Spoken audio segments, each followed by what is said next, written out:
This is a secondary alkyl halide, right? That's a secondary alkyl halide. If you're using this small size base, the difference between these two, they are about the same basicity. I mean, these ones are going to be a little bit higher basicity because of the T-butyl groups are donating the basicity 2 months to the oxygens compared to just the one carbon chain. But other than that, similar bases. But this was a small, that was big. That's the differences.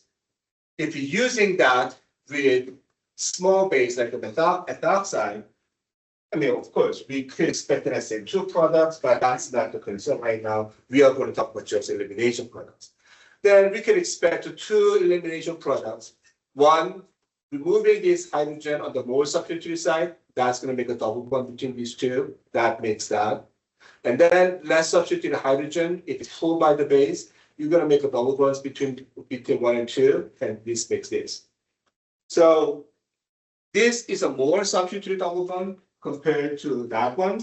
So this is side chain products, that's a Hofmann products. We are expecting to get more of the side chain products because the more substituted double bonds are more stable, and that's exactly what gets produced more compared to the less substituted one.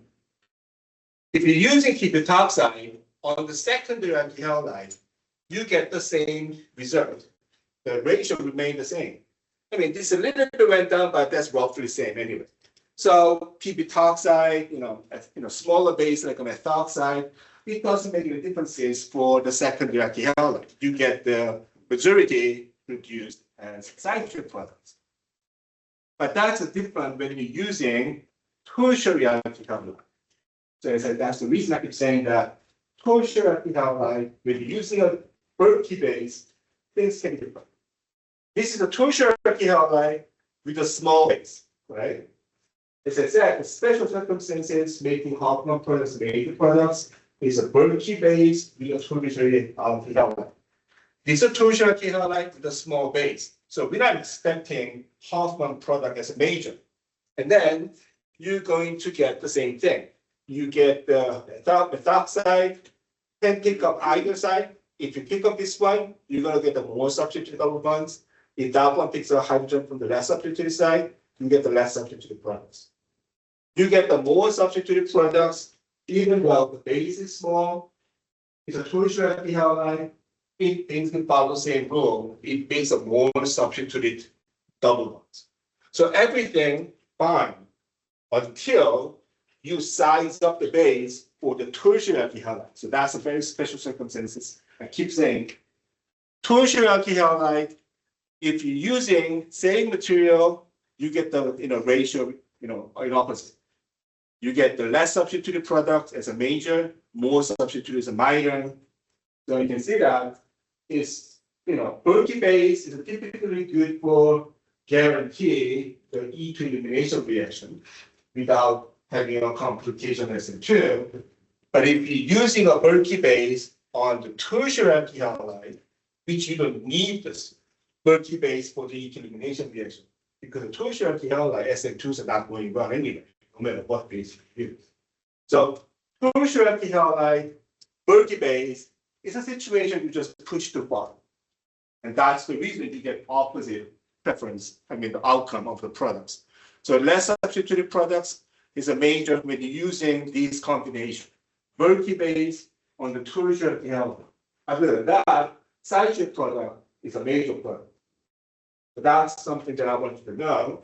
The next slide has similar things. You get the ketoxide, which we consider Berkey base, and then that's on cyclohexane, but that's a tertiary chlorine. So tertiary alkyl chloride. So this is a situation that we expect the Hofmann elimination as a major. So basically same thing. This one has 2 adjacent hydrogens.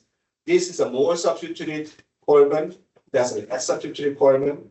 If the base pick up this less substituted side, you get this less substituted double bonds. That's a Hofmann product. If the base pick up this hydrogen on the more substituted side, you get the more substituted double bond, the side chain products. And then I've been saying that this is a major, that's a minor, because when you're using murky base with a tertiary halide, we're not getting the side chain products, we're getting the Hofmann products. I mean, the ratio experimental observation I could find is this one is even more murkier than hydroxide because this is a cyclo, filled with three of them. So this is even more murkier base to the hydroxide. And then if you're using this one to that, you get the 25 to 75 ratio, clearly showing that the less substituted product is a major. So that's the Hofmann elimination reaction that I want to show down.